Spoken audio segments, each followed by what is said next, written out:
the Hall of Fame, here's Booker T and Brad Gilmore.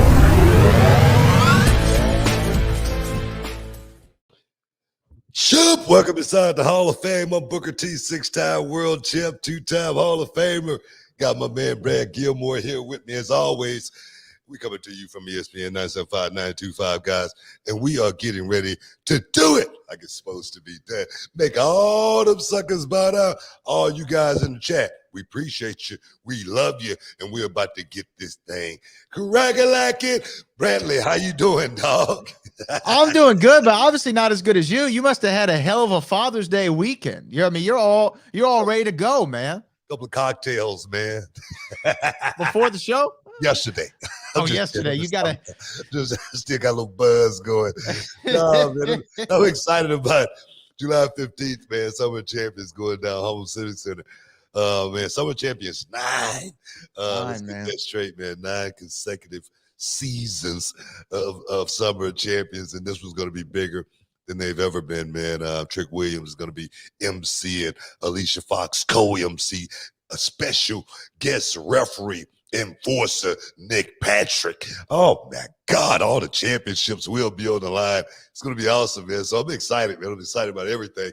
Just came back from the beach as well. I was down at the beach this weekend, me and my homie, Rover. We just was hanging and chilling on the beach for a couple of days. So I'm re-energized, man, as well as I'm getting ready for Gold Rush.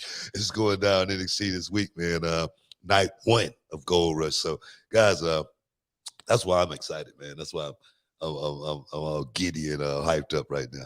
Man, a lot of good matches too on that Gold Rush card. You have Baron Corbin versus that man Carmelo Hayes, and then you have Seth Rollins versus Braun Breaker for the World Heavyweight title. Man, that's a big show. I don't know if Seth's been back to NXT since he won the NXT title. No, I don't think lost so. the NXT title. I don't think so. And that's what's cool about. I was listening to. I was reading what Nick Khan said that NXT now is the third brand, not just a developmental concept. And I like this concept, being able to have guys like Baron Corbin, around. I mean, he had a hell of a match last week. Match. I mean, last week, man. If you guys didn't see that match with him and the Mad Dragon, you got to go check it out, man. It was such an awesome matchup. And the thing for me, Barrett had to, he really had to push himself in that match.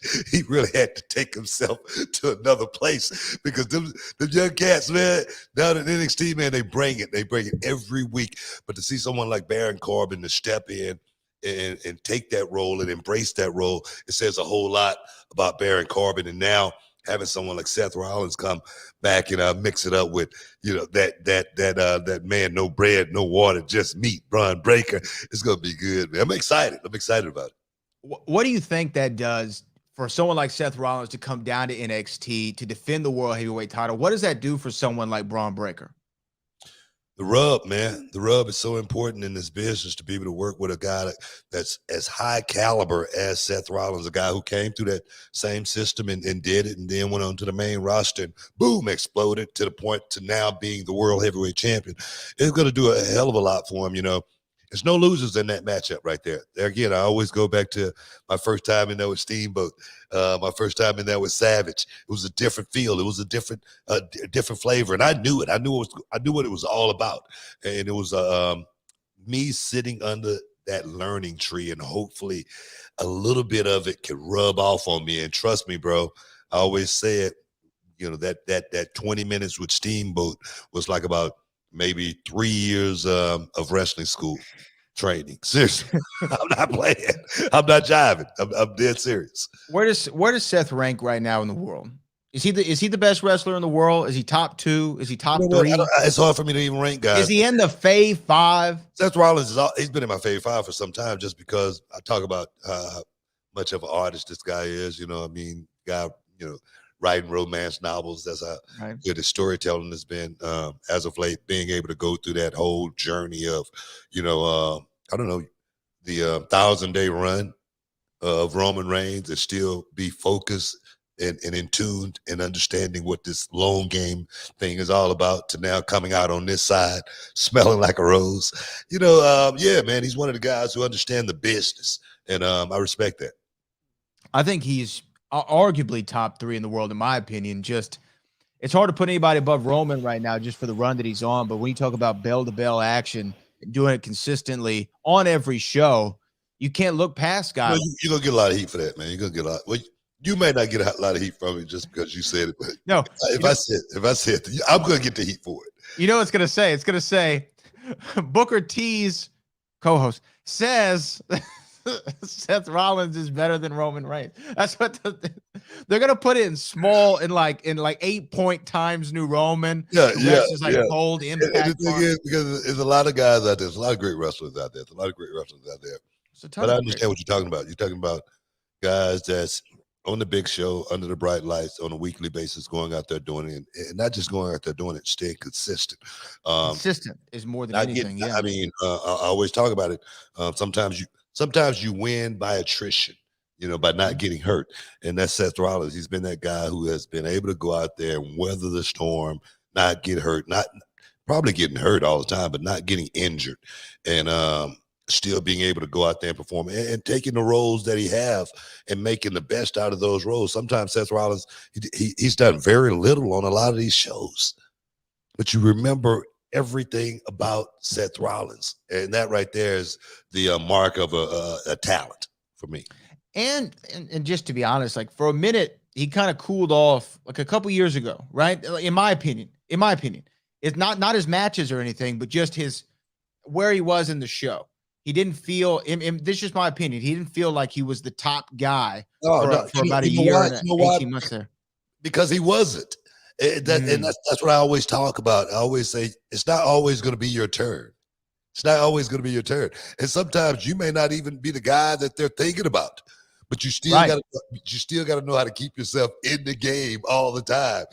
And Seth, like I say, he may have just done that through the seamstress. They make me some of the craziest gear for the next year, and I'm going out and I'm just act as crazy as I possibly can. Sometimes you got to go out there and entertain yourself and get over at the same time doing it. Sometimes you can't think about the big picture. You just got to say, man, I'm having some fun right now. The check's in the mail. Either way, you know what I mean? So sometimes you got to know when to just take a step back to be able to take that step forward. And you know what? You're 100% right. Knowing how to stay relevant even when you're not the top guy. And then when it's your time to heat up, you can do it. You can almost turn that on, right? Because when he's had this opportunity to be the world heavyweight champion, it seemed like in the months leading up to that, probably knowing we're going into this kind of direction, he just heated right back up.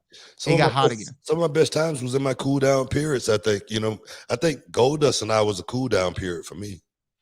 Right, but then y'all became like one of the more entertaining things. Yeah, but we were entertaining, but Goldie and I, we used to sit in the locker room sometime. We used to be like, when the camera's not rolling, we would be, man, like, they actually pay us to do this? We come to work to do this every week. We didn't have anything going on the show a lot of times as far as wrestling matches or anything like that. And then it evolved into, us becoming a tag team and actually going out and having tag matches and win the tag titles. But for me, that was like a cool down period. For me, I knew I wasn't going to be the world champion at that time or anything like that. So why not take a step back and have some fun, enjoy the fruits of the labor. And one thing about this business, man, I've heard people talk about it all the time, and it's true. It's a never-ending story, man. The clock is ticking all the time. We're always on the go. We're always on the run. So when you do get a chance to gear down for a second, for me, I always used to love to gear down. And like I say, take what little I possibly could have on a weekly basis. Stick around, guys. We got to take a break. You're in the Hall of Fame. We'll be back in a minute. Hey, this is two-time Hall of Famer Booker T, and I want to invite all of you to Summer of Champions 9, going down at the Humble Civic Center, 7 o'clock bell time, guys. Brought to you by one Walker, Texas lawyer. Don't miss out on the biggest show of the summer where all the championships will be on the line. Don't miss out. Don't get shut out. Summer of Champions 9. Now can you dig that sucker? Boom! Summer Champions 9 going down, guys, July 15 Humble Civic Center. You don't want to miss out. You don't want to get shut out because all the championships will be on the line. The gold, baby. The Gold Rush. No pun intended. Gold Rush going down this week as well, man. Cannot wait to see exactly what happened. You know, I've been getting a lot of tweets over the last few as far as people are lobbying for me to be the new general manager in NXT. I've seen this little groundswell. Yeah, man. Everybody, you know, want the authority, you know, figure. And my thing is, I like my spot. I I like being right there at the table. You know, somebody come over there, you know, whack me, I'm go flying. You know, I like that part of my job. I'm always right in the middle of traffic too. But general manager, man, that job's a little bit too slow for me. You only get a chance to work in spots. At the table, you're working all night, baby. It's like being in Vegas, like being at the gambling table, you know, like throwing the dice, baby. You know what I mean? Crap shooter. Yeah, you know what, though? Because the reason why people are saying that is because you've done such a good job in those segments where you're setting matches up or, you know, having the contract signings. Yeah, I love the contract signings, man. You've been good. Contract signings are the best. They're the best story element, I think, in wrestling. Like, as far as like an angle that you could set up, contract signings is great. I love it, man. The one I did with, you know, Mello, the one I did with the girls. And that stuff, I get a chance to ad-lib. I get a chance to throw my shucky-ducky quack in when I need to get the crowd and the, you know, in the arena, you know, hyped up. They'll be a part of it as well, you know. So, as well as just being able to, you know, interwork with the talent, not, you know, on camera, but before we actually get a chance to actually go out and do it, to be able to, you know, direct from a perspective. It's almost like, you know, being in Hollywood when you got that role and you're working with young talent. They're like clay, man. They're like clay, and they want to be molded properly. And for me to be able to actually do that and it get accepted as well as it does, man. Like I said, I'm over the moon right now as far as where I'm at. Well, I want to talk more about NXT Gold Rush that we're going to be breaking down. Obviously, we're on all week this week. We're going to be talking about the fallout from Gold Rush Week 1. Also want to get your thoughts on AEW Collision. I have some questions I want to ask about you and some observations that I made from the debut episode. Also, everybody watching us right now, shout out where you are watching us from in the chat. We got a couple of super chats coming in. One that's a $50 super chat that we're going to get to here in just a second from Richard Jr. But before we get there was something I wanted to ask you about. Because this show makes news. Everyone knows this. All right. We're a news-making show. We are keeping the wrestling news websites afloat most weeks. And shout out to all the good ones out there. There's a lot of them. And then there's a lot of not so good ones. But there was we were talking about your All About D5 promo. All About D5. If it walked like a chicken and it clucked like a chicken, it's a chicken. You know, that's what they said in your country. And by the way, regular viewers of reality wrestling, you're going to love something coming up in a couple weeks. That's all I'm going to say. But that video we put out of you reacting to TNA got a lot of headlines, mainly from where you said you were ashamed, was the word you used, by a lot of the stuff that you did in TNA. Yeah. You said when you got there, you had the best of intentions, and you wanted to do well, but you saw within a few weeks there was a lot of disorganization, let's say. Within the company structure that was going to prevent structure. Let's say structure. I wouldn't say disorganization. Yeah, just structure. Not a lot of structure. Okay, the better word, structure.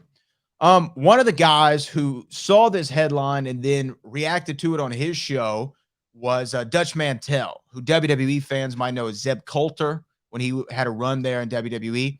He said a few things on. I don't know if you saw. Did you see the clip? Yeah, I did. Or you read it? Yeah. Oh, you did. Okay. Yeah.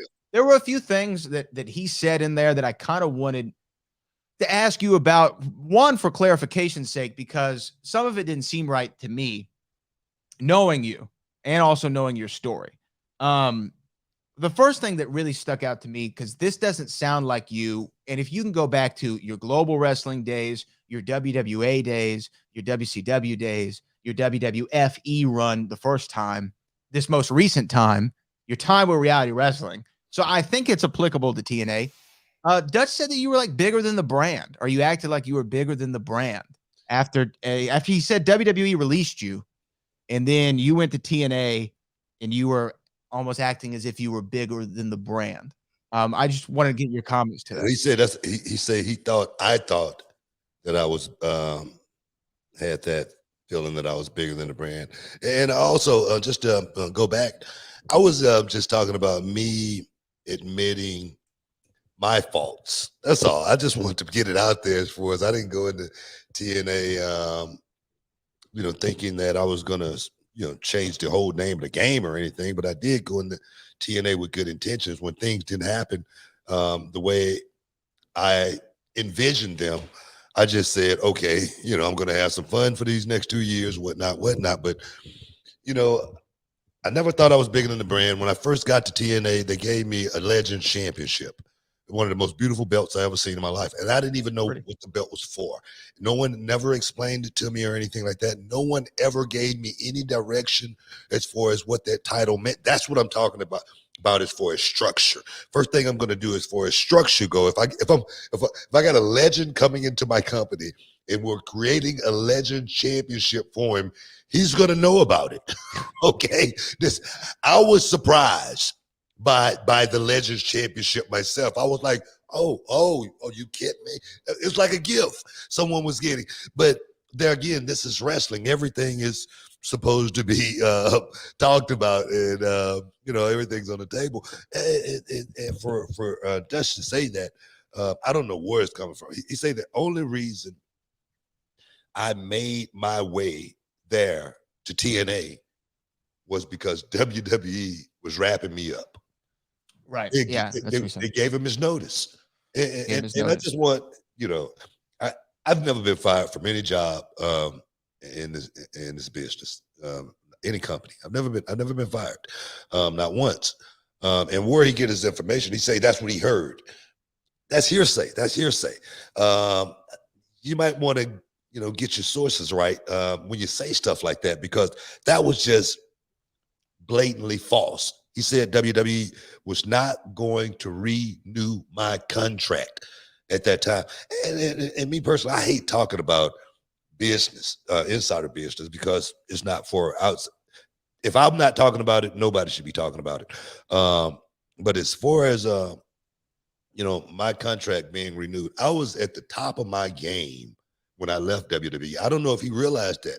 King Booker was at the top of his game. I was at main event status when I left WWE. It was no reason for me to leave WWE but to get my mind right. I was going through a lot of personal stuff at that time that I don't even want to talk about. That, trust me, Dutch Mantel have no idea about as far as what I was going through in my personal life at that time.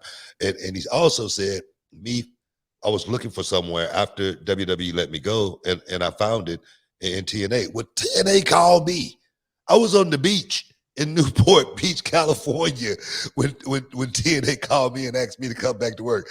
I was 20 pounds overweight and everything. I swear to God, I had to delay going to TNA because I had to go on a diet for a month straight.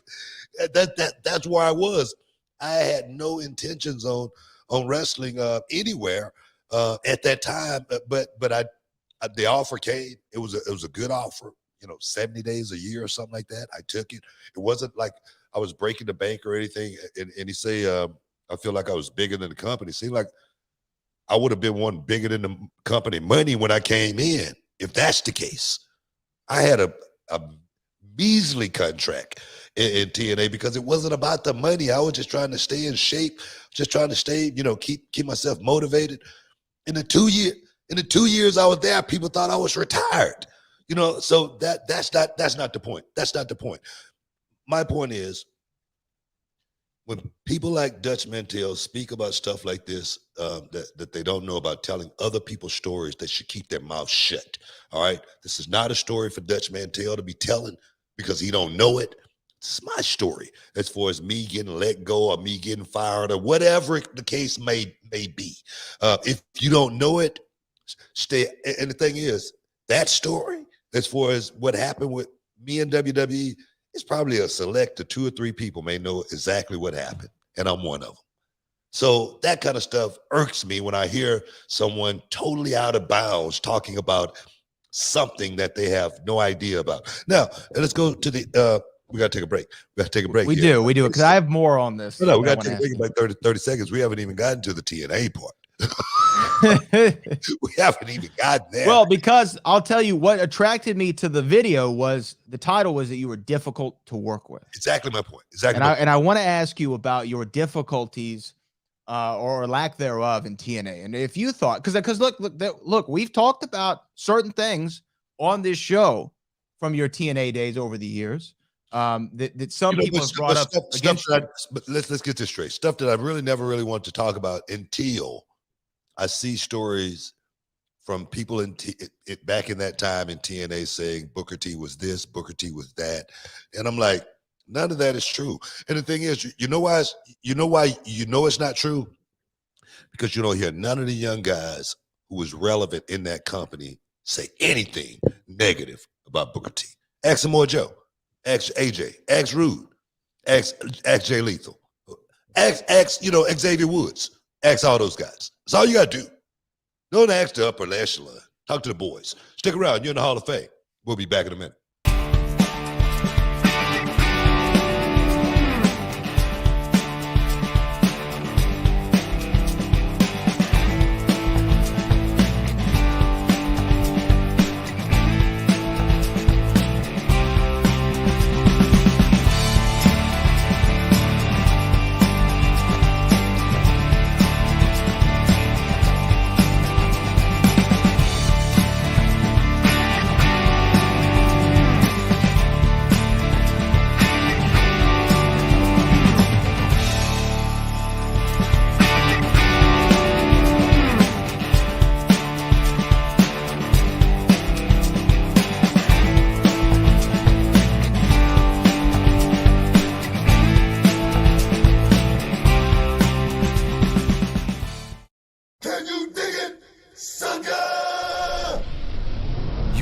To the Hall of Fame. Here's Booker T and Brad Gilmore. Shoop! Welcome back inside the Hall of Fame, y'all. We just chilling, talking about a little sports entertainment. Wrestling. We're talking about wrestling today. We got to get back in the wrestling category on a weekly. We got to start breaking news again on a regular. With this story, we better start breaking something. Let's get it going. For those of you just tuning in the last segment, we were talking about I call him a wrestling legend, Dutch Mantel. His name definitely rings bells inside the wrestling community. Has done a lot in the business. And what was his? Let me say what he was doing. So he was talking on his show about your comments regarding your TNA run, and the title of the video was Booker T, Dutch Mantel on Booker T being difficult to work with in TNA. You've addressed the part about him saying you were wrapped up in WWE, coming off of the greatest run of perhaps your entire career as King Booker. And I believe you were in the main event of SummerSlam that year against Triple H. I was. Was that your last? I think that was your last match. That was my last show. Yeah. So, wrapping you up, I guess. But he said that people have said that you were somewhat difficult to work with. He said I was difficult. He said, and I quote, I was difficult to work with. I would get, have an agent would tell me something and immediately I would want to change it. That's what he said. Not only would immediately you want to change it, he said you would immediately run to Vince Russo to get him to change it. And then Vince Russo would tell you to talk to Dutch, and then Dutch would tell you to talk to Jarrett. That never happened. I may have had, a few conversations with Vince when I was, with Jeff when I was there. I had a few conversations with Vince, of course, just because he was writing everything. As far as Dixie, I never had one conversation with her about a match. One time. Because he said you went over everyone's head and went to Dixie. Yeah. Right? Not one time did I ever talk to Dixie Carter about a wrestling match in that company. Never. That wasn't even not one time. And me getting bounced around like that, as far as what's the concept on this finish? If it's something that I didn't like, I was going to say I didn't like it. It was just that simple. It wasn't like I was feeling like I was big shot than anybody else or anything like that. But I did specifically want. I really didn't care about what anybody else's segment looked like, but I did want the segment that I was going to be in to look a certain way. I did want that. Just because I'm a professional. I'm a perfectionist. I want the fans to be entertained. If I'm getting the hell beat out of me, I want the fans to actually really believe it. You know what I mean? So I need everything to be proper when this is going on. It's just like, say, for instance, like I said, I hate talking about insider business, but I need stuff to be right.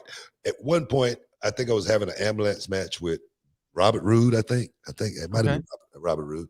And at one point, they wanted it was it was before the ambulance match. It was before the match ever happened. They just had a prop out there. They wanted me to beat the hell out of Robert Roode and throw him in the ambulance, hit the door, and then the ambulance drive off. And I go, wait a minute, he's the baby face. Should he be beating me up and throwing me in the ambulance? Now, and I say that because I didn't care about me being beat up and thrown in the ambulance. I just wanted it to be right. Get my point? 100%. Yeah. And if me speaking up on stuff like that makes me difficult to work with, good God, I feel for this business. One thing about guys, sometimes when I hear a lot of times older guys, and I'm an older guy myself, but I try to think young. I'm around a lot of young guys, and I try to think that I'm not the smartest guy in the room all the time. That's just my nature.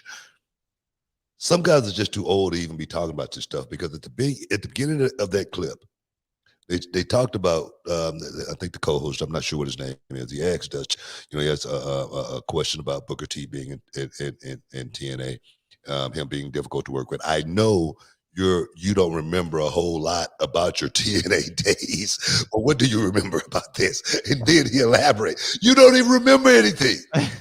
So how can you remember what my conversations with people were and my dealings with people were, and that kind of stuff, man? It's just, I think people should stay in their lane and talk about stuff that they know about more than anything. And a lot of these old guys, man, I'm gonna tell you right now, they forgot about a lot of stuff. Their memory is foggy, and a lot of times they're just making up stuff. You've seen the territories, right? Yes. All fugazi. Like, I don't believe anything I watch on that show. You know what I mean? I don't believe anything. Okay. I think Dutch Mantel was on one of the episodes. He might have executive produced it, for all I know. I'm just playing. Well, and here's the thing. Like, look, I don't know Dutch Mantel from Adam. I've never met the man. Wait a minute. I don't know Dutch Mantel. Yeah. I mean, even when he was in WWE as Zeb Coulter, I've never broken bread with Dutch Mantel. I've never sat with him and really gone over, what's the psychology of wrestling is all about. Or I don't know what guys like that, obsession is about speaking on me is all about. I really don't. I had a hell of a career. I got 2 rings. Show him. Let's see him. I don't have a moment right now. Oh, not that thing. But I got several world championships. Got a couple. Several tag team championships. And you know what? I'm not looking at that as nothing but anything other than the company believed in me enough to put me in position at that time to represent the company. So don't nobody act stupid and go out there and say, well, he's thinking about he's winning all these. Look, I know what the wrestling business is. I know I was good enough to be in it. I know I was good enough to work at the top level and work with anybody in this business, bar none. I work with the best. And the guys that work with me, the best of the best, the Bret Harts of the world, they'll tell you how good Booker T was. They'll tell you. The Rocks, they'll tell you how good Booker T was. The Stings of the world, they'll tell you exactly how good that young man was. He was good. I've actually been compared to Michael Jordan, the Michael Jordan of professional wrestling. That's me. So for me, I know what I've done in this business. I'm not braggadocio about it or anything like that. I've always known it wasn't about me. Even when I went to TNA, I honestly, truly knew that it wasn't about me. I honestly, truly knew that I went in there to make all of those guys better. Now, like I say, after a couple of weeks, I did lose my zeal for going out there and performing, you know, at that level. I say, let's have some fun. They talk about my British accent. Well, that's what I was going to bring up. Okay, go ahead. What's your because there's actually three more things I want to say about this. One, I have heard people call you the Michael Jordan of professional wrestling. Ironically, it was Scottie Pippen who called you that. So I don't know if that was a compliment or not. but no, in all seriousness, when I was watching this video, they were talking about Zeb was like, and yeah, he was on commentary one time and he starts talking in this British accent, and I didn't know where the hell that came from. And then his co-host, you know, no shame to him, said, you know, it's not really a British accent, which is funny because, you know, he's English. He was like, you know, this is a hangover from the King Booker run. And I'm like, well, you know, and no disrespect to Dutch, but like, if you don't know Booker's King Booker run and where that British accent may have come from, right, then I can't really listen to anything. Wait a minute, no, that's not the most important part. What's the most important part? The most important part to that, I did start doing the British accent, okay? But at one point, Zeb said, I mean, that's Zeb. It's Zeb, Dutch. That said that he didn't know where it came from. He worked in the office. He worked in the office. Right. So he went to Vince Russo. He said he didn't know where it came from. Now, that's what I mean by structure. And he said Jeff didn't know where it came from. Jeff didn't know where it came from. No one knew where it came from. Okay, now I get it. You guys are office guys. Maybe you want to go ask the talent, hey, man, what are you doing with this, using this accent? We don't want this on the show. Am I right here? Yes. That's what I'm talking about as far as structure. No one was telling me what to do. No one was telling me what not to do. No one wrote a promo for me or anything like that. No one, I mean, so if I'm wrong here about something, let me know. But I think I'm 100% right about structure, and that proves it. Well, that proves it right there. Well, no. The other thing I had a guy on my show showed up, and he wanted to wear some face paint and stuff and whatnot. And I told him, "What the hell do you think you're doing? We don't do that over here." He did it on the other side of town on a regular basis, but you don't do that reality wrestling because we got what? Structure. Mm-hmm. Everything's structured a certain way. And he's working in the office, and he doesn't have, you know, he doesn't have the wherewithal to come and ask me, hey, Book, I'm not going to use the other word. He doesn't have the wherewithal to come and ask me, hey, Book, what are you doing using the accent? We really don't want that here. That's kind of like what you did over there in WWE, and we don't want it. Seemed like you would have had the nerve to come and say something to me, but no one had any courage. No one had any zeal to actually come and tell me. That's your word of the day, zeal. You've been looking up stuff for NXT. That's what's going on. Because his co-host had a problem and almost didn't understand the word. Okay, go look it up. Stick around. You're in the Hall of Fame because I look everything up these days. We'll be back in a minute.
Welcome back inside the Hall of Fame, guys. Coming to you from ESPN 975-925. Just bringing it to you like it's supposed to be done. You know what, guys? I'm all about telling the truth. All right, I tell the truth. Anytime you hear me tell a story or talk about something, if it's not 100% truth, I'm not going to talk about it. at 9 times out of 10, I'm going to be talking about myself if I'm telling a story about something really, really in depth. I'm never going to tell anybody else's story. I'm never going to tell it the way I thought it may have been with somebody else or what someone else was going through at that point in time. Because with human beings, you never know what they're going through. You just don't. When you're on the job, you know, especially a job like this, a lot of moving parts, man. I mean, it's very, very fluid. If you got time to think about what somebody else is doing, that's a problem. Seriously. Of course.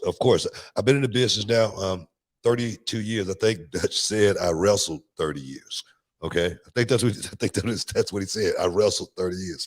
I just want these guys to understand more importantly than anything, man. I'm straight up, and Zeb, when I see you, I'm gonna say hello to you. There is one thing that he said. The thing is, I'm not about beating up senior citizens or anything like that. I just want, I don't. You're not going to beat anybody. You said you're going to say hello. Exactly. I just want people to know that. Friendly. How you doing? Yeah. Dutch. Yeah. I have a question though about one other thing that he said that I just want confirmation on, because it wasn't about you, but I have to know if this is true or not. He did talk about at one point, Jeff Jarrett used to walk around with a Bluetooth. And if Jeff didn't want to talk to you, he would point to the Bluetooth and act like he was on a call. Is that true? Because if it's true, it just shows to me that Jeff Jarrett is one of the greatest workers of all time. It just shows to me he's one of the best ever. That's good. That's a good gimmick. Sorry, brother. I used to walk around in the gym, you know, with earphones on, and I made sure, you know, if I could hear somebody say something to me and I wouldn't answer, but I can assure you that never happened. Okay, I can assure you that never happened. With you, with me, right? At one time, and I don't know what these guys get off thinking that. I don't know. You might could do that kind of stuff with Dutch, but no way that would go over with me very well at all. Okay, I didn't see it. If anybody knows me, knows something like that would not go well with me. As far as being passive, that's not my nature at all. And if I had, you know, a problem with Jeff and I would talk about it, because Jeff and I we've always been straight up. Jeff and I, we've always been men. Jeff has been nothing but a businessman as far as I'm concerned since day one, when he, you know, put me over for my first world title. Even in that company, Jeff and I, we had like disagreements, but we were able to talk about it. Jeff was at least able to talk. You know, I remember Jeff getting hot at me one time in DNA because I wanted, you know, a match to go a certain way. I remember, and Jeff was like, "Man, we ain't got time for that. We got to get going." And I'm like, "Look, bro, I respect that 100%. I respect that. The guy that I'm not gonna respect is I'm speaking in a British accent. He wondering, he's in the office. Why am I speaking in a British accent? He don't have the seal to come and ask me, what the hell am I doing on this television product? You know what I mean? So, what does he not have? The seal. Yeah.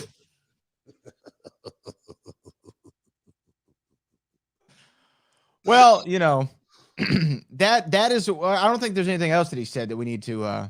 No, I'm glad you brought that up, because, like I say, I'm not shy about anything that I've done in this business. I'm not ashamed of anything that I've done in this business. If I am ashamed of it, I'll admit it. Just like I admitted that I was ashamed of some of the stuff that I did in TNA, acting a fool the way I was acting. You know, I go back, but the thing is, I was telling Charmel about this. You know, and I was telling her about me admitting how ashamed I was at some of the stuff I did in TNA. And she goes, "Baby, you know, 20% of you acting a fool is better than 100% out there guys on their best day." Yeah. And then I go back and I look at some of that stuff. Me acting a fool in the ring with the microphone, beating guys up. That I can't tell you how many clips that video has. Some of the stuff that Steiner and I did. I mean, it was just funny stuff. It was wrestling. It was entertainment. As and it wasn't hurting anybody more than anything. But am I ashamed of the way I left TNA? Yeah, I am a little bit. You know, the way that my final match was. You know, and I left. You know, on the stretcher and whatnot. And the thing is, was I protecting myself at that time? Also, something that Dutch had said also, as far as I had one eye on the ball of WWE the whole time I was in TNA. That's totally not true. But protecting myself, as far as not letting that company bury me on my way out like they wanted to. Yes, I bucked the system. I didn't do things the way they wanted them to be done at the end. Not at all. Just because I did not want my career to be ruined by my time in TNA. Am I wrong for that? No. But correct me if I'm wrong. Didn't you protect your character in every company you work for? Every company I've worked for, I think I've protected my character. Every time I've had something that I had to voice my opinion on, every time that I had to voice my opinion on something, I've voiced my opinion. I hear people, they say, WWE writes my check. Yeah, they write my check. But ESPN writes it, Reality of Wrestling writes it. You know what I mean? Speaking engagement writes it, conventions, they write it, so I got treasures, WWE treasures, they write it, that's A&E money, dog. USA Network, A&E, they write it. So yeah, a lot of people write my check and but that don't change my opinion on nothing. Anything that you hear come out of my mouth here inside the Hall of Fame is 100% legitimate, coming from Brad Gilmore and Booker T. Don't nobody call me and tell me what to say. Never here inside the Hall of Fame or anywhere else to that fact. And I just, people might think that, they may want to believe that, but that's fake news, dog. 100%, man. Well, you know what? I'm glad that we cleared that stuff up with what Dutch said. To me, when I saw the headline of it, I knew that there was going to be some falsehoods spoken, whether he knowingly or not, right? There was falsehoods spoken. Now, here's the thing. There's lots still to talk about, but I feel like there's been this $50 super chat out here lingering, and I feel like we need to go ahead and let's get it. We got time. Super give chat. him his moment in the sun, and we're going to get to everybody's super chats. If you have a question for Booker or myself, you can super chat it in, and we'll read it on the show. Richard Jr. says, Booker T, there's a lot of questions here. Do you want Rated R superstar Edge and Beth Phoenix to be the new general manager of NXT, plus have the Judgment Day be in NXT for the first time? Let's answer that first, and then I'll finish the rest of it. Oh, man, I'm not opposed to Beth and Edge being new GMs of NXT. I'm not opposed to that at all. But my question also is, do NXT need a GM? Not the way the show's run right now. Yeah. I don't know if we really need a GM or anything like that. Judgment Day making an appearance in NXT, man. Yeah, they're definitely going to have to do it sooner or later. There's teams down there to, be able to work with those guys, to be able to get a rub and, come up at the same time. So, yeah, I like the concept of Judgment Day heading down to NXT. But I wouldn't want those guys to, be, regulars or anything like that, just because I was just talking to Damian Priest, and I was just giving him props on being able to finally find himself. It's in a group, of course, but Damian was that guy, and he seemed like he was just trying to figure out, where am I? Where should I be? And then once Judgment Day came along, bang, everything started clicking. Now you see the growth in Damian, and you see that this guy has talent at the same time.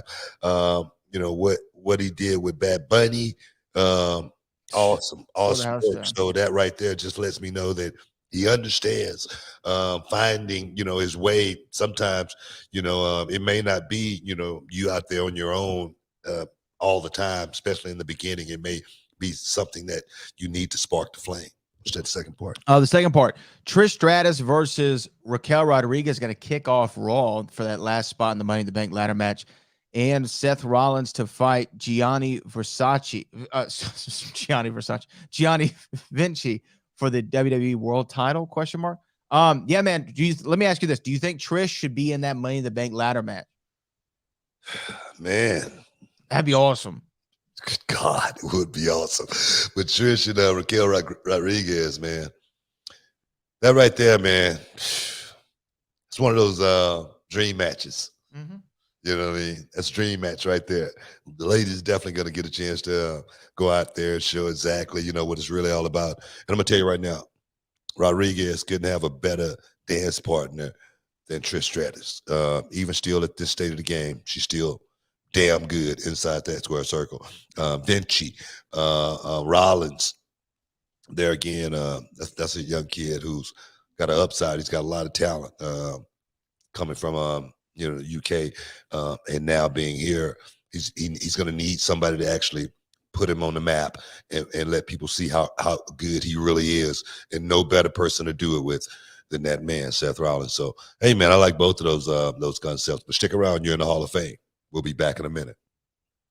Hey, this is two-time Hall of Famer Booker T, and I want to invite all of you to Summer of Champions 9, going down at the Humble Civic Center, 7 o'clock bell time, guys. Brought to you by one Walker, Texas lawyer. Don't miss out on the biggest show of the summer, where all the championships will be on the line. Don't miss out. Don't get shut out. Summer of Champions 9. Now can you dig that, sucker? Welcome back inside the Hall of Fame, guys. We just chopping it up, talking a little something. Father's Day was a good day yesterday. I had a great day, Father's Day. Went out for dinner. Little spot here in the wood, in new little spot. In little sushi and ramen. And I know what you're talking about. Yeah. And we sat out and we ordered our drinks. And they bring all of our drinks. As soon as they get to the table, the guys spill all the drinks on me. No. Yeah. Everything was splashed. Oh, man. I was just like, only thing I could do was just start laughing. I just started laughing. I said, anybody got a paper towel or napkin? So I cleaned myself up. I went to the bathroom. That soda on me, all sticky. And I went clean myself up and, got myself together, and I got back to the table. They moved us up from that table to another dry table. And I just sat there and smiled the whole time. And my daughter was like, Dad, what's wrong with you? Why are you smiling about it? I was like, what we're going to do about it? You know what I mean? I can get upset. But what's that's going to do? It's just going to make my blood pressure go up even higher. It's going to make us have a bad day. I say, so it's no big deal, So I just smiled about it. Everybody, was calmed down. We got all kind of appetizers brought today. I'm sure you had a few. Yes, we had so much stuff. I'm curious to know. I mean, was it? Did you like it? The spot? We go there every Sunday. Yeah. Oh, you go every Sunday. Okay, yeah, it's a Sunday getaway for me and the wife. Yeah, it's a nice little spot. Oh man, I like it. It's a real nice little spot. Yeah.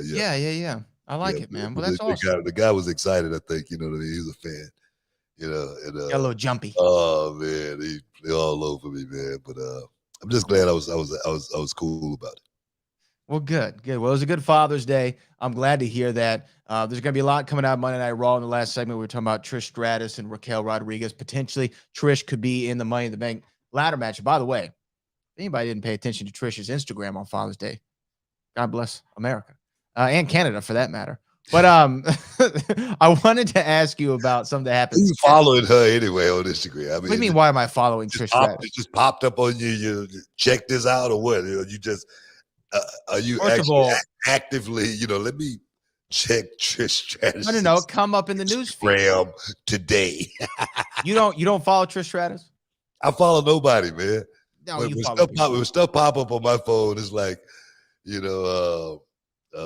Wyndham Clark wins the US Open. That's what pops up. Well, you know what? Ever since you got that app, off my phone, that you got on my phone, nothing pops up. How about that? Well, you know what? I will say this, because I'm such a journalist and I always want to do my journalistic due diligence. I follow a lot of the professional wrestlers. I'm sure you do. And you know what? Trish happens to be one of them. And I have no shame in that game. She's one of the greatest of all time. I'm just saying. I'm sure you do. Yeah. And look, and I bet you, although you didn't see it, I bet you the chat is here with me. I bet you the chat saw it. Chat, weigh in. I know y'all did. You know what? You might be right on that.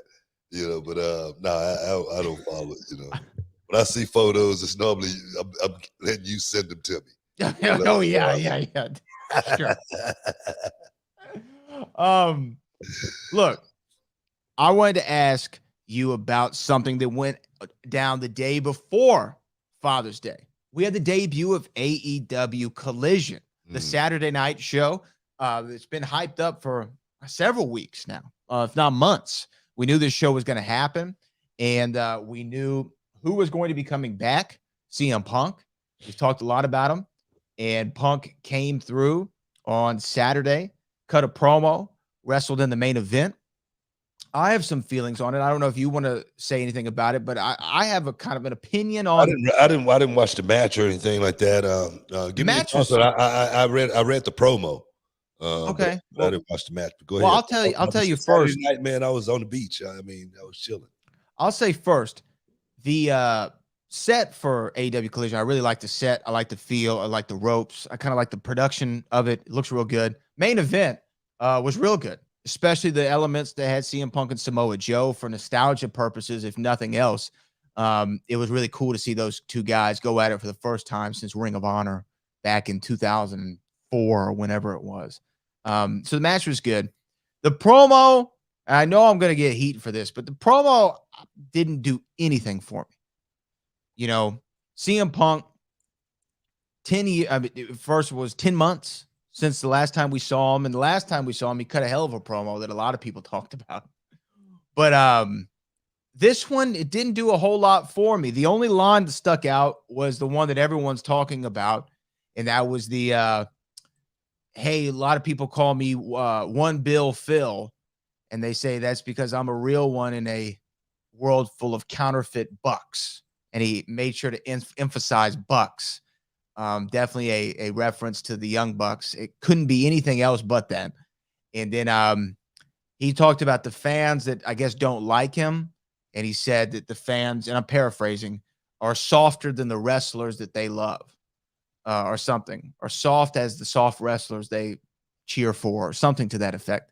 But other than that, for being away from 10 months, it didn't do a whole lot for me, to be honest with you. And this is not me. I know people are going to say in the comments, he hates hater, man. Don't be hater, man. He's a hater of CM Punk. And I've said this before, from his time in WWE to now. I mean, I've been a CM Punk fan, but the way he's conducted himself outside the ring recently hasn't been the best, in my opinion. But this promo didn't do a lot for me. But the match was good. I enjoyed the main event. Well, I'm gonna tell you right now, I'm about to make the news. Right now. You loved it. I'm about to break the internet on this one right here. You remember what I said about the debut of CM Punk in the promo? You said he felt like he dropped the ball by talking about WWE. Exactly. I felt like he dropped the ball.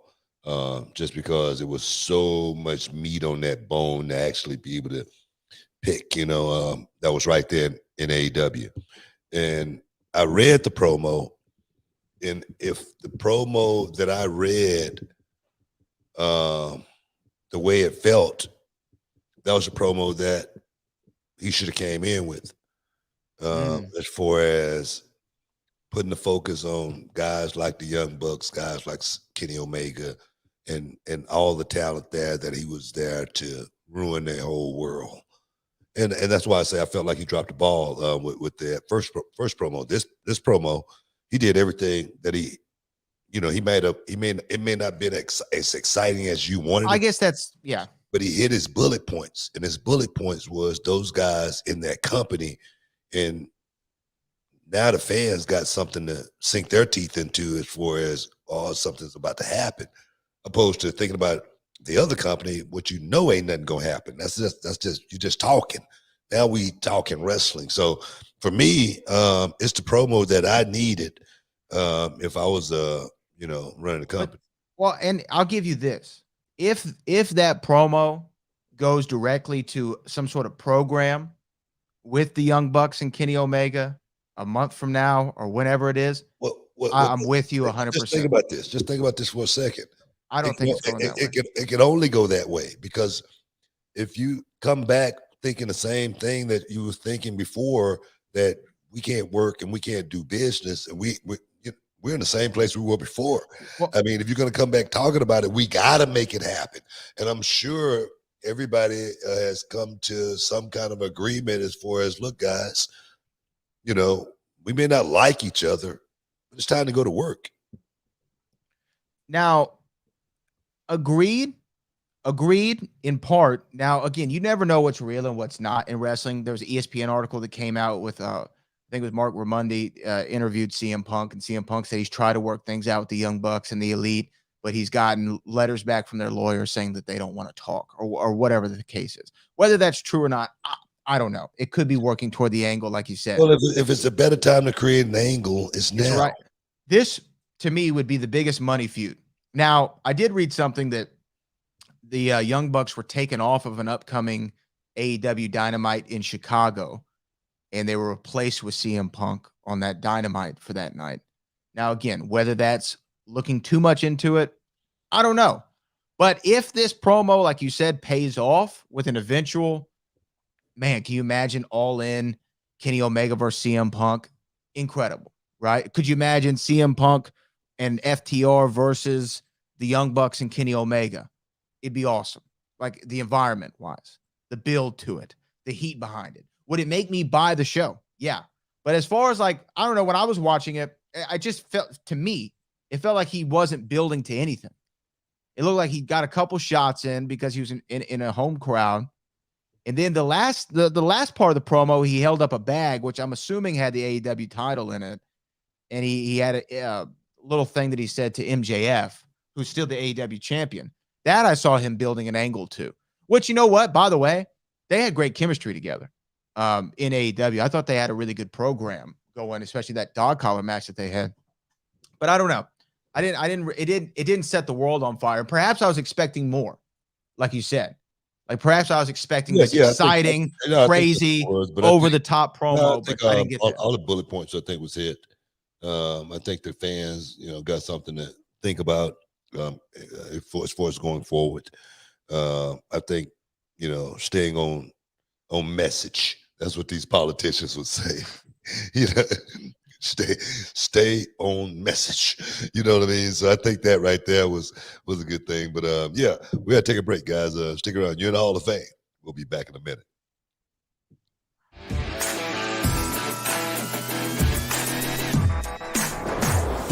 I am the Rocket, Josiah John. I'm training at Reality of Wrestling.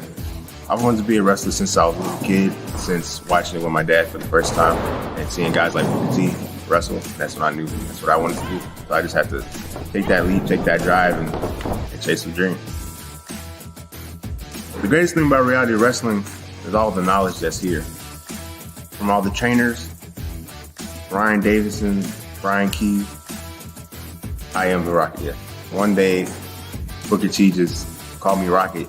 And I got to give him a cool name, man. And Rocket is just something that stuck out with me. And I think that's something that's going to stick with him for a long time. He had Rocket on his shirt. I don't know if you noticed that, but he's definitely falling into it, man. And he's really buying into what this thing really, truly is. And if he could just keep his mind on point and stay focused, he definitely could do something in this business. I feel like I've been doing really well training here. Just coming as much as I can. Come early to work out before the actual training. We have like a whole gym for people to work out. What I would say to somebody that's on the fence about joining Reality Wrestling, I would just tell you to just take the loop. Because everybody here is going to take care of you and help you get to where you need to be. You can make it here, you can make it anywhere.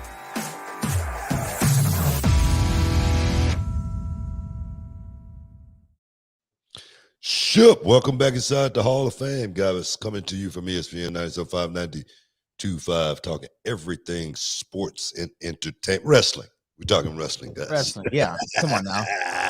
Yeah. We got any more super chats? Yes, we do. But I just want to say, chat's on my side. Look, Loso Dolo talking about Trish. You know what I mean? James. Hey, bro, look, it's not like I'm not on your side. I didn't say that. Look, man, Pat Owen said she was looking like an extra hottie biscotti. Look, man. Double cup. Look, these guys. Respectfully. These guys are young. They wake up in the morning, testosterone blowing all over the place. I know. You don't mess with my little private, man. They need to look at the site.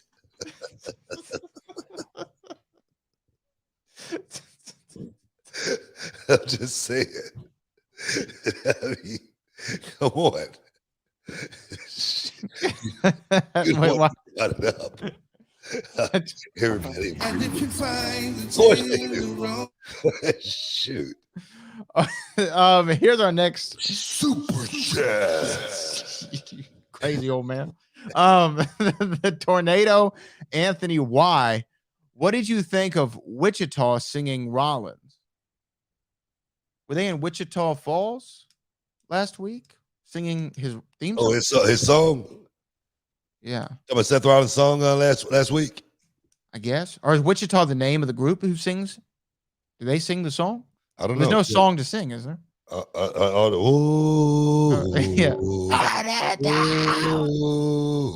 I don't know. I mean, the crowd seems to be getting off and everything Seth is doing right now. I don't know who Wichita is. Maybe Oh, okay. So yeah, in Wichita, Kansas. So it was from last week. Yeah, they wouldn't stop singing the song. Man, they were definitely on top of it. It's they bought in, and that's what wrestling used to be, guys. I mean, wrestling always used to have that fan participation. The fans come there wanting to be able to do their job as well. I think that's was Chris Jericho, when he came in and did that song, and having all the fans sing it, on the way to the ring, and not just for the interest. Play the whole damn song. Just play it all the way to the end. It makes the crowd, feel like they're doing their job. It makes the crowd feel like they are a part of the show, and that's what guys like The Rock was really, really great at back in the day, was making those fans, feel like they were a part of the show, especially from that aspect. WWE just in general, with DX, New Age Outlaws, those guys used to really make those fans just feel a certain way, So yeah. An entrance song can do so much, man. I mean, still when I hear like the DX theme song or the Steve Austin theme, like it puts you in a mindset. Like it just puts you in a mindset. Yeah, you just get like mad. You want to break something yourself, especially when you hear Steve. You just want to get into it. I always say that was the best, theme music, of all time was Steve. Might Steve be Austin, the best I ever. loved it, man. So yeah, it definitely changes the whole way things feel when you walk out that curtain. And Seth has he's got the part that people look forward to sing. They look forward to singing the Burn It Down and then doing the It's very simple. It's like the most simplest thing in the world, Almost like Shinsuke Nakamura. Oh, Shinsuke's was cool, man. I mean, I love his entrance, man. Oh wait, is that Seth? I think I just did Seth. But then to go back to you, like the entrance themes that had something that would pop people at the very beginning, to me, were always the best. Whether it was the glass breaking for Steve, whether it was Brett's. Remember Brett's the Can You Dig It suck at the beginning. Mine really popped when I got to WWE and they added the Can You Dig It suck at the beginning. It makes the difference. It makes a huge difference. It wasn't like that in WCW. It was yeah. And then even Rock's theme, before he had the If You Smell at the beginning, it was just the do. It's just all he walked to. John Cena's, yeah. Well, John, did his own smartly. And having the yeah. Oh man, they're all so good. Mick Foley's The Car Crash. Yeah, definitely. It's I mean, that's just part of, with wrestling, that's something I thought about from the beginning was the music. I always wanted to have something I thought everybody would be able to relate to. So that's where that Harlem Heat music came from. Remember back at WCW when they first approached us and gave us some music to listen to, and that song right there, boom, it just stood out immediately. And I was like, that's it. That's the one, Yeah. That was great, man. Here's our next one. This is from Cali Toenail. And if you find the tenderoni that is right for you, Give us some Roni, brother. Oh, yeah. Had to hit them both for him. Callie said, glad Jay chose Jimmy over Roman, but the bloodline is really over, or is it going to be like DX and reformed? I don't see Solo saving the title like Usos. Yeah, so we saw kind of the implosion of the bloodline pretty much, and now I think at Money in the Bank it's going to be the Usos, who Bully Ray called the greatest tag team in wrestling history, which you can make the case. I don't know if I agree with it yet, but you can make a case that they're one of the best ever.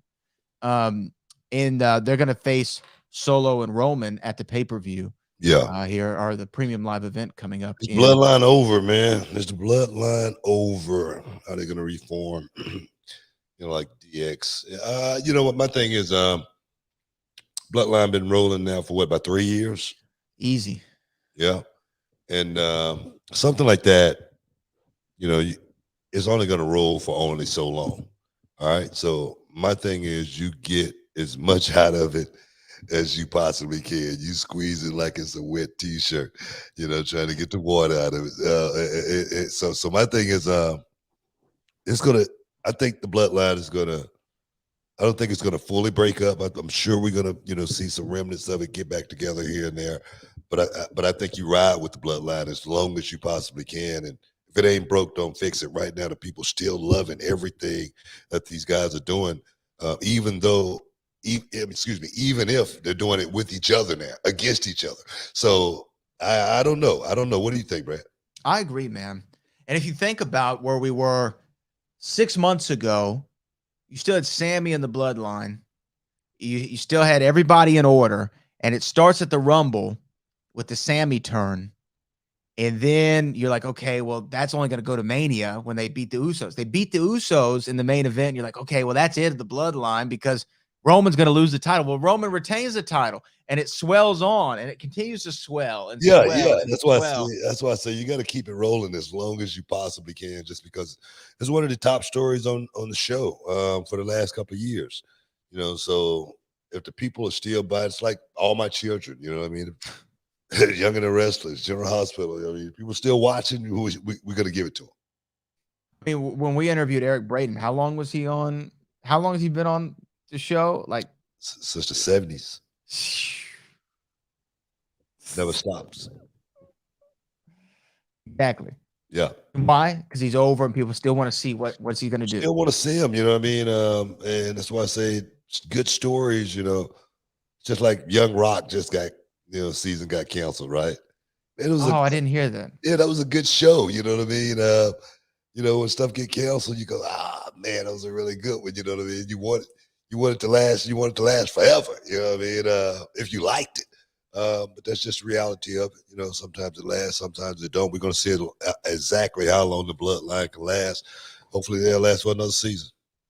Yeah. And this is only, again, we've talked about it a million times. This has only elevated everybody who's been a part of the storyline. Everyone is elevated. Definitely. Every single one is elevated. Everybody came out of that thing much better. Kevin Owens, he wasn't even, like in it, but he came out smelling like a rose just because of it. You know what I mean? So I love it, man. I love what they've been doing with those guys and being able to have the time to develop those stories. Yeah. That's one thing that, modern day wrestling has been void of stories having time to cure, and marinate. So I like it. I 100% agree with you. And I think allowing the breathing room and the trust in the talent that they can go out here and make a compelling story, both in the ring and with the segments and the promos is great. Cali Toenail had a chat that I'll read part of, but he says, squeeze it like a wet t-shirt, Puck, not a lemon. not an orange, but Bro, a wet T-shirt. You ever go into a wet T-shirt contest? Well, he finished it by saying, "Damn, Trish." Exactly my point. You know what I mean? So I've judged a few. Okay. I'm sure you have. But you got to squeeze that shirt out. You know what I mean?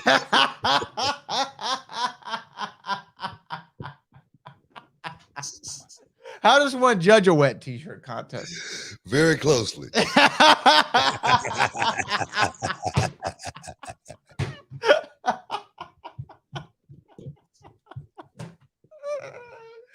Oh man, We gotta take a break. we need to go to break now Stick around, you know. before we get in trouble. We'll be back in a minute. In order to kick some ass, you gotta bring some. I wasn't born the chosen one. I became the chosen one. Through hard work, determination, and winning. The chosen one, victorious.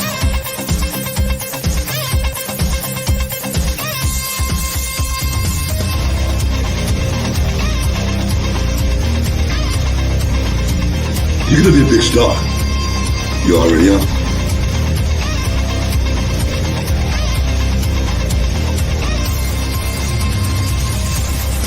I'm stronger. And I'm faster than anyone they ever put me in the ring with.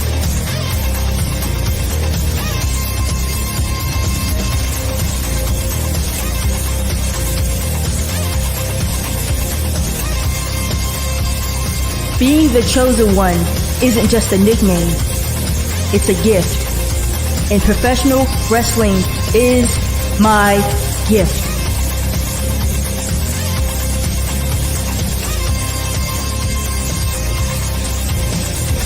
That is an absolute guaranteed. What's my name again?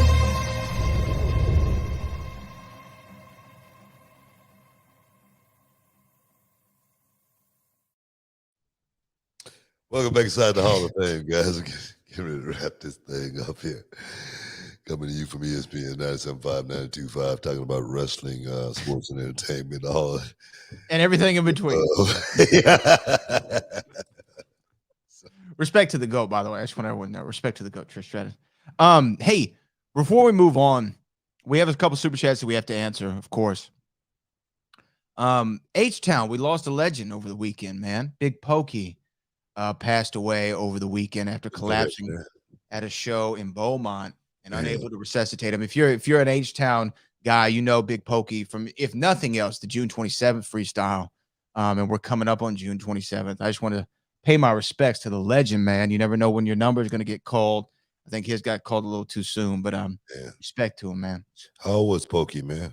Pokey had to be in his maybe 50s. late 40s, early 50s. Early 50s, maybe 40s. Big Pokey. Trying to find out how old he was. 1977. Wow.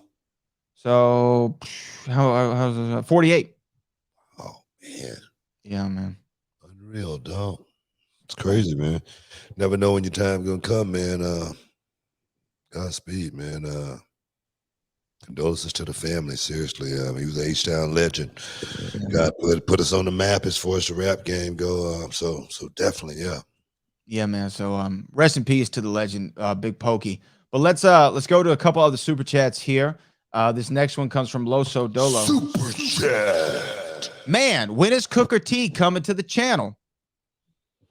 Cooker T may be coming to your city here pretty soon. Actually working on a little restaurant theme. Be doing some talking about it tomorrow. Got a meeting actually.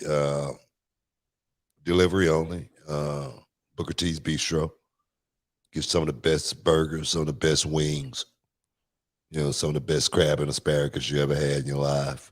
You know, so keep on the lookout for it, and I'll make sure I'll be giving you guys a little bit more details on that. Oh man, that'd be awesome.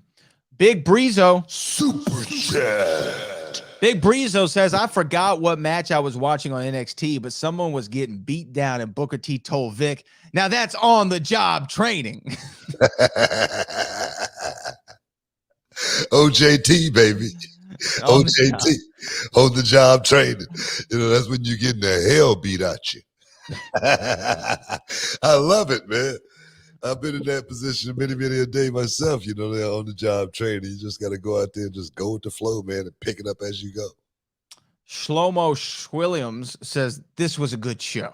Well, we appreciate that, Shlomo. We appreciate you, dog. We just telling like it is here inside the Hall of Fame, and we only telling the truth as well. Only the truth and the way we see it. That's all. That's all. This comes from Austin Heckett-Sweeler. Can I fly in for reality wrestling training, or is it just local? No, I mean, one thing about reality wrestling, I was looking at one of the wrestling schools out there. They advertise $1,200 for 3 months, $1,200 per month for 3 months. Cool. I was like, wow, man, 3 months. It sounds almost like the wrestling school I went to back in 1990. And I was like, what can you learn in 3 months? That's what I was asking myself. I was like, what can you learn in 3 months? That's why reality wrestling is a 2-year course. You can live out of town and you can still get enough training within 2 years. Even if you fly in once every other month, you get more training than you will at most wrestling schools around the world. So I think, yeah, it's possible. You can get that done. Just try it out and we'll definitely give you a ride. Hey, man. So, yeah, hit us up. Send a message to Kevin Bernhardt, and he'll hook it up. You can find him on Twitter, or you can hit me up, and I'll help you connect him. Alex Cosentino, Super chat. did you get a chance to watch the Subway Royal Rumble yet, where you make an appearance? It's a great watch on YouTube. Pull it up, Brad. Live reaction. What's the Subway Royal Rumble? I don't know what that is, man. I made an appearance. Did you wrestle in something called the Subway Royal Rumble? Man, I've wrestled in so many matches. I'm like Dutch Mantel. I can't remember half of them.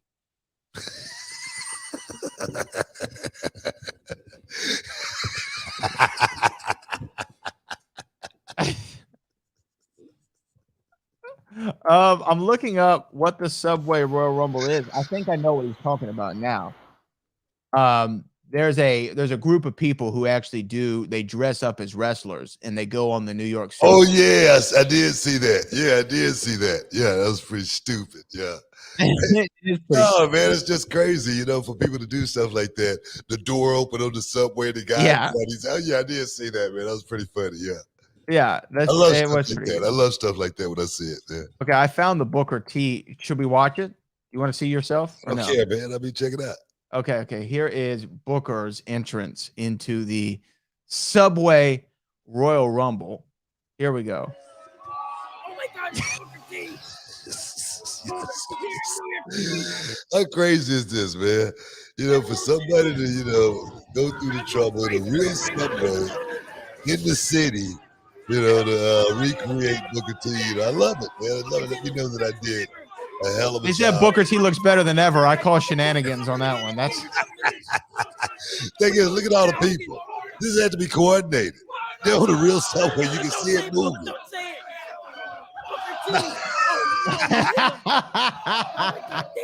say it. I'm gonna put Oh, up. man, I love that kind of stuff. Look at that. Man. Boom. It's the stupidest stuff in the world, man. It's to kill it. That's enough. That's kind of stuff right there, man. Let me know that I did my job, and there's people out there that still represent Booker T and, you know, keeping me alive in certain, you know, aspects of the game, you know, and I love it, man. 32 years in this game, man. 32 years in this game, and never imagined and dreamt in a million years that I would, you know, end up in the wrestling business. But I tell you, man, it's been a dream that I never had, but it's awesome. It's been awesome. Yeah, that's cool. The Subway Royal Rumble. You can't get a permit for that in New York City? That's guerrilla style right there. Yeah, you can't get a permit to sleep on the subway either. They do it. They do it. That's true. That's true. You've ridden the subway in New York? No. Yeah, I've done it a few times, and I despise the experience. You know what? I did it once, but it was it wasn't the subway. I took the train actually. The train's a little different. Yeah, At least I can see where I'm at. Yeah. You know, the subway, and like my subway, and the lights went out at one point, and it's pitch black in that cart for like 30 seconds. You can't see anything. Yeah. And it is not a good feeling, especially when you don't I'm claustrophobic, so the subway thing being underneath, I ain't buying into that. Yeah, I'm not a big fan either. We have one more super chat. Angry Duckling Institution says, "What about the start to Muhammad Hassan's music?" How did I don't remember that. I don't remember how Muhammad Hassan's went. I don't remember that either. Hey man, looking back at him, that guy could have really been something. Like as far as he had real heat from that crowd. Yeah, of course he did. But like nuclear. Yeah, that's the wrong word. I mean, yeah, exactly. White hot heat. You said it the last time. Nuclear. Probably the wrong word. No, man, it's and I think he was Canadian, right? Well, he wasn't even like of Arab descent. The world has changed, man. It's just like Dice Clay, man. Dice Clay wouldn't even be able to do any work today. Yo, man, you ever seen a Dice Clay bit, like a stand up? Only on HBO. Brother, man. I don't think I would fit in the audience. There's a clip of him doing, because he was known for doing those dirty nursery rhymes, and there's a clip of him on YouTube doing them. And what was crazy and what was kind of genius in some ways about Dice, like I said, I agree with you. He couldn't do his act today, but like with a joke, normally like when the audience hears a joke one time, it's funny. When they hear it the second time, it's still funny, but not as funny. By the third time, you're like, okay, I know what's coming. Those dirty nursery rhymes, man, this crowd knew them word for word. They wanted it. Like, I'm not gonna say that. Yeah. They were waiting on it like a wet T-shirt contest. Yeah. Like they wanted him to go, Little Boy Blue. No, they wanted to follow along with it. They wanted to be a part of it. They wanted to actually feel like they actually wrote part of the joke.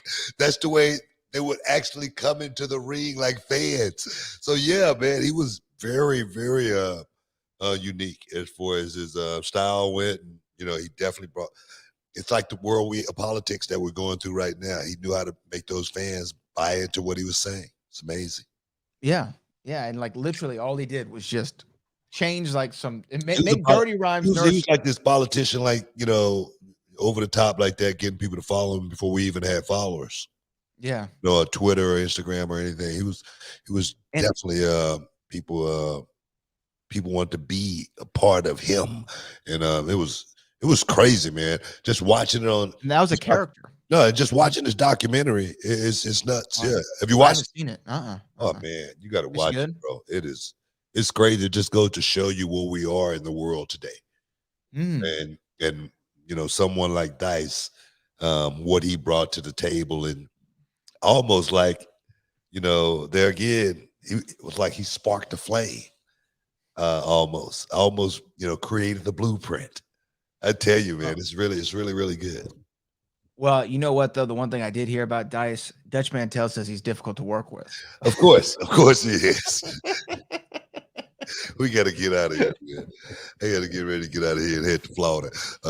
Gold Rush, guys. Gold Rush going down. Don't miss out. Don't get shut up. We got to get out of here right now. I want to thank everybody in the comment section, all the super chatters, man. We appreciate that. $50 WAP. Make sure we do something big with that, man. We appreciate you. Bradley, as always, thanks for all the heavy lifting. And it ain't over. We still got a lot more for you for the rest of the week, guys. So make sure you tune in to the Hall of Fame. But right now, y'all, peace. We love you. We out.